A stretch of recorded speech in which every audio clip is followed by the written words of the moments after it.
Hi everyone, Happy New Year! This is the January garden tour. It's a calm month. It's difficult sometimes to find what has changed, but I'm gonna show you a few things and show you what I have in mind. I'm happy with this nice blue sky, so this is the moment to make a nice overview.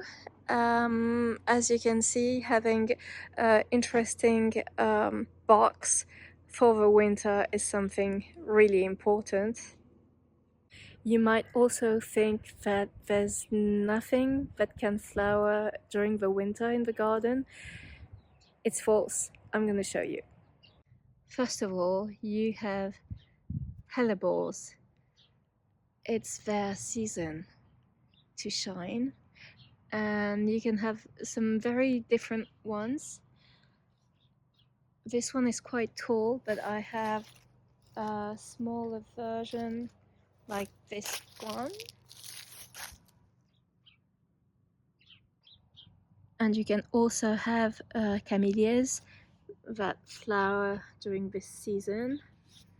So this one has already flowered. This one is full of buds, so it's going to be a nice show. You can also have pansies, but unfortunately I have some slugs having a feast, so this doesn't work at the moment for me, but it's gonna flower again. I have little white flowers that do flower and are left alone by slugs, so that's quite nice. Recently we had some very cold frosts, but there's a penstemon that is still flowering. Look at this. Still fine.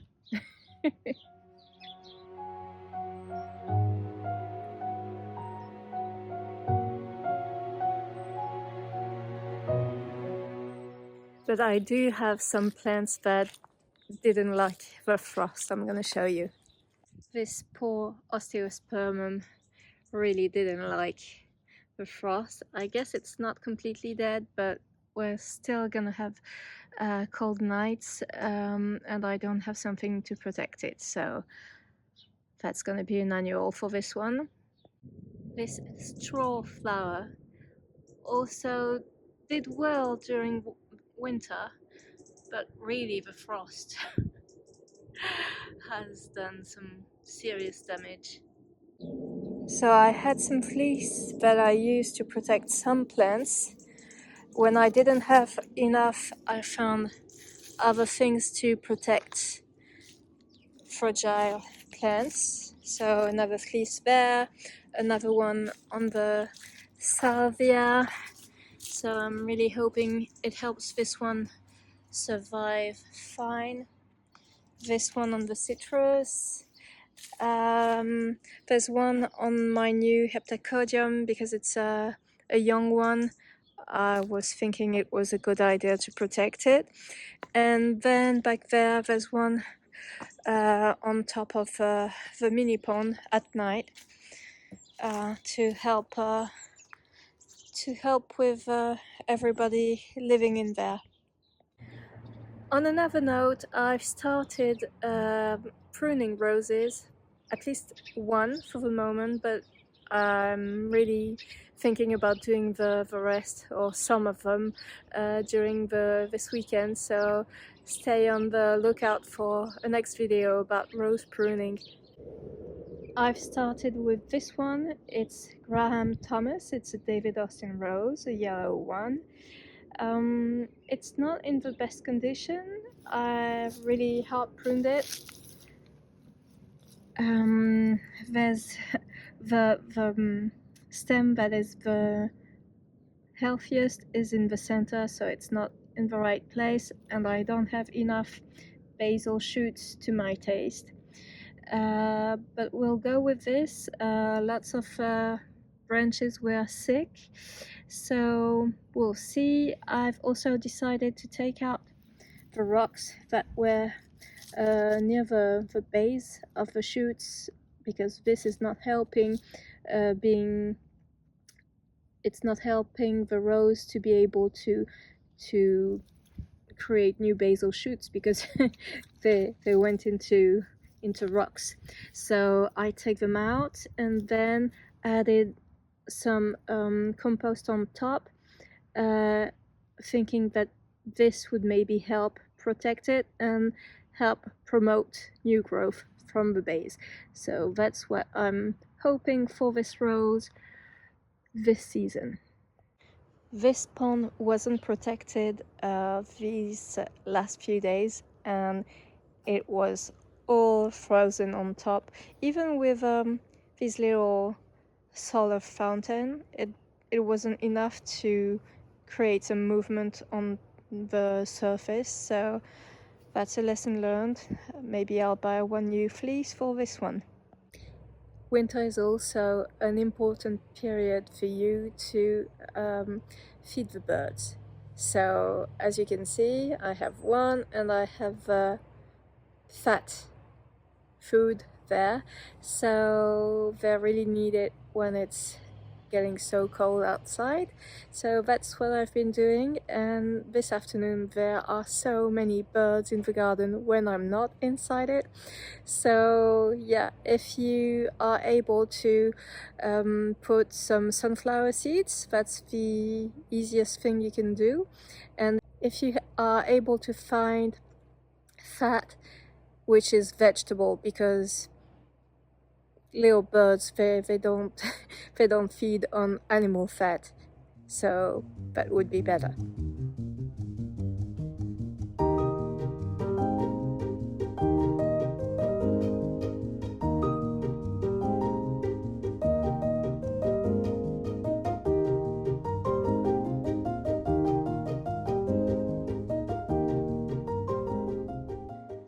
About bird feeding, you also can plant things that provide food during winter. So this one is a crab apple.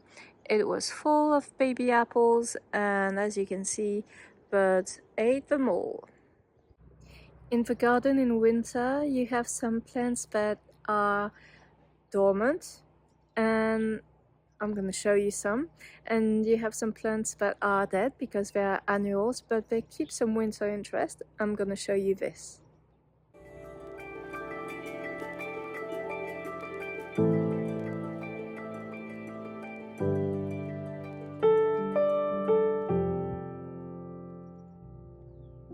This one is a sedum, and depending on where it's placed in your garden, or if you get up early enough, you can see when it's frozen, you can see it on the spent blooms, and it looks really nice. But this one is in full sun, and the frost melts really quick.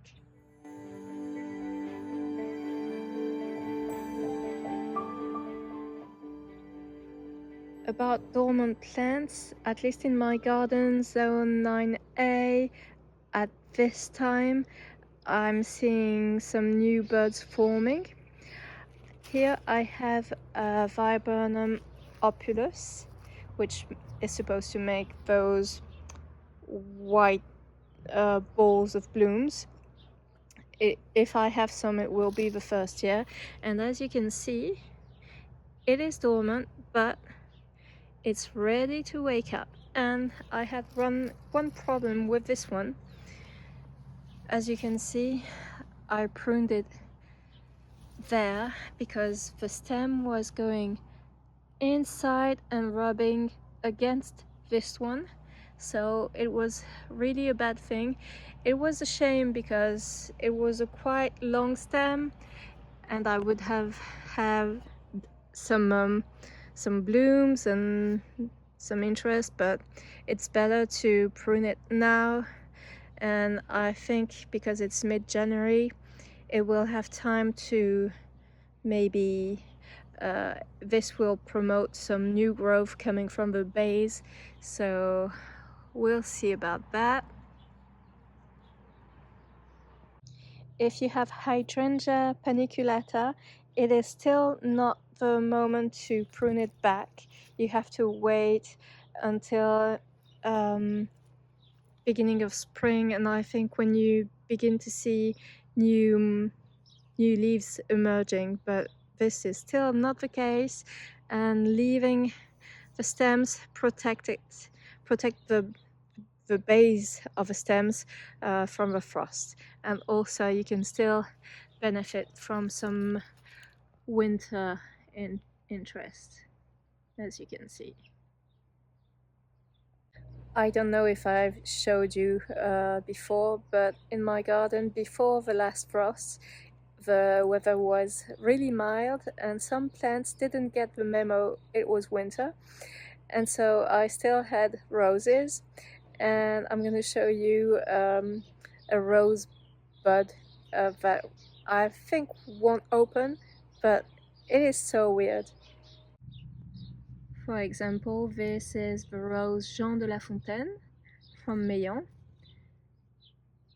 and it is scorched from the frost, and I believe it won't open, but it's okay.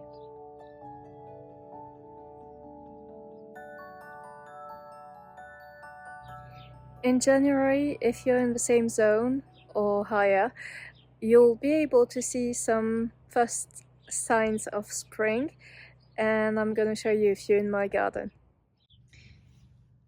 This hyacinth wasn't planted this year, I believe, but it is showing up, and this one hasn't been eaten by slugs yet. And I have a second one there, and I had flowers from my paper white daffodil. Maybe it's been 2 months, but they used to flower early. I was just a bit surprised. Here you can see some daffodils poking through. I'm also seeing crocuses and tulips there, and another hyacinth. And where you see some wood sticks like this in my garden, there are some alliums just in front of them, so still waiting for them. Some people are not happy when frost comes, but I'm quite happy because it's something nature likes, because it tends to kill some pests, some diseases, and so it helps regulate all of this. Last year, I think it wasn't that cold and I had lots of slugs in the garden. I'm really hoping this will help, and yeah, so I'm happy with the frost. This one is Penelope Lively, and as you can see, it still has flowers coming up. So this one is the last with the most blooms and leaves, but it will need to be pruned to understand it's winter. I was looking at the rose hips, and it looks like they're just about to start getting some color, a very slight orange color, but it's too late. I have some bulbs poking through. In this container I have planted 3 different tulips, it seems. One called Pink Impression, one called Amazing Grace, and one called Black Hero, coming mostly from Farmer Gracie. I also planted some Iris George and some botanical crocuses, but what is poking through are tulips. So if you're new to gardening, that's a tulip. I know when I was starting with gardening, I found it very difficult to know what is what. So if you need, these are tulips. January is the month where my tree has finally lost all of its leaves. All the leaves are on the ground, in the compost, or in the flower beds, and they're doing their job. It's nourishing the soil. It's providing habitat for some insects that you really want to keep in the garden as part of a natural cycle. Otherwise, you'll only have what is considered as pest, but no beneficial insects because you don't provide them a winter home. So that's something. I can't wait to show you all my new roses in blooms this spring.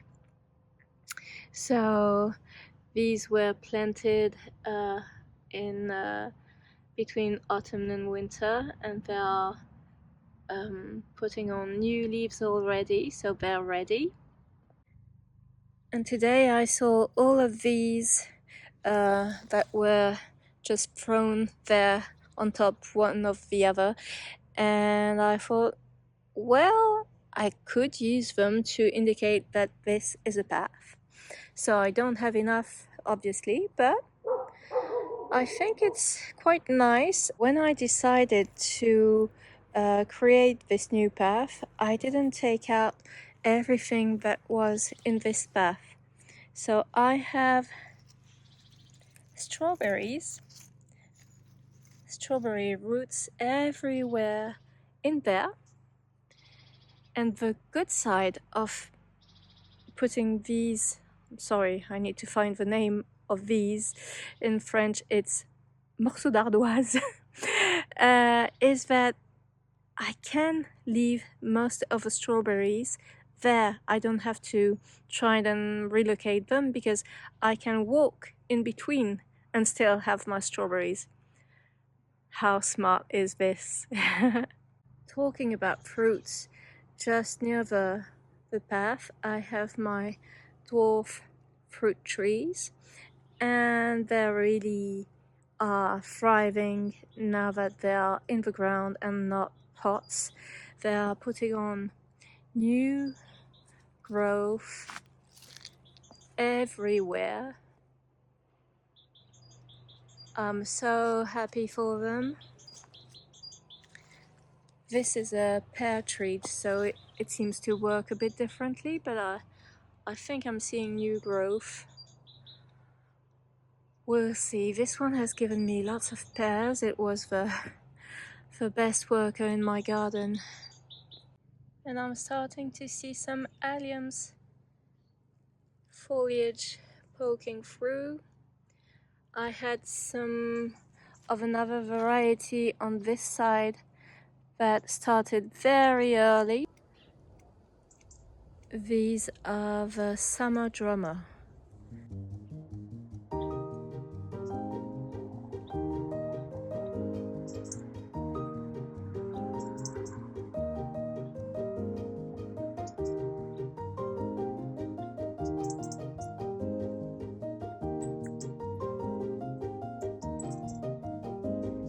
If you haven't done it already, this would be a nice time to hang a bird nest, a bird box for them to put their nest inside, because it gives them some time to have a look around and see if it's a good fit for them or not. So if you have one and have a project to hang it, now is the time. Two other things about winter interest. Think about non-deciduous shrubs or trees. I have a strawberry tree there, I have some lavenders there, I have this one here, but if you don't have any, you also can have a look at nice things you can put in the garden. For example, I found this at a very nice price and I have a few in my garden. I have the other ones. I have one there.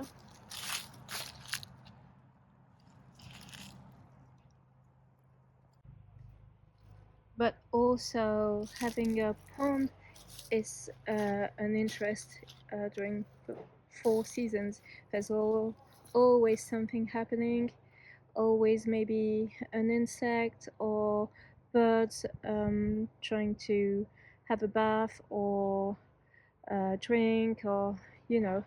So these are some ideas. Also structures like a shed, an arch. These all give some interest during winter. Some nice planters like this one also add some interest in the garden, so if you can find some, I hope this inspires you.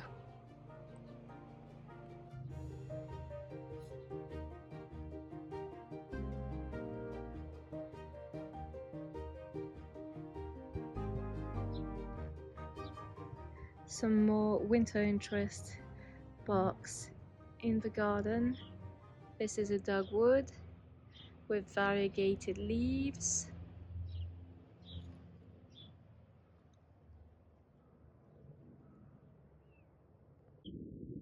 Now that this one is in the shade, it doesn't show that much, but this plant, this Ceanothus, has some red and orange in the stems, so when the sun is hitting it, it is also very interesting. And this one flowers pale pink. It's beautiful.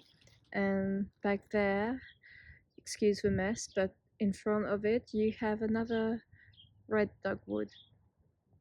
During winter you can also add some interest inside with some hyacinth bulbs and some daffodils and some amaryllis, and also with some dried flowers.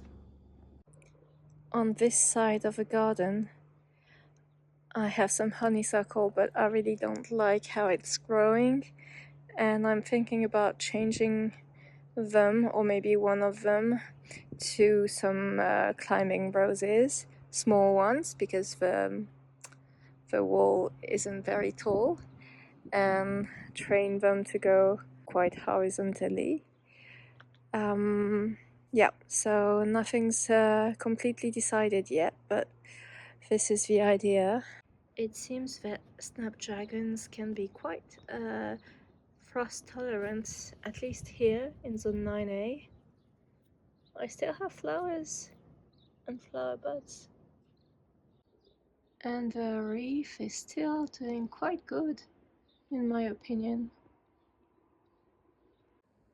I also have some projects. I bought some seeds at a very low price from a seed company online.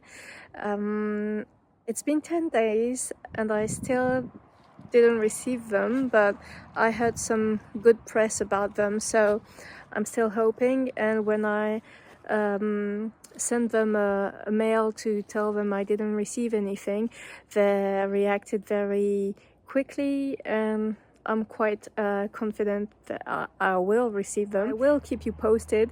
The company is called Happy Green Shop, and a packet of seeds is like €1.30. It is nothing, and if you buy for €5 minimum, then you have free shipping, but it is not with something to track your parcel. So that's my case, so I just have to wait.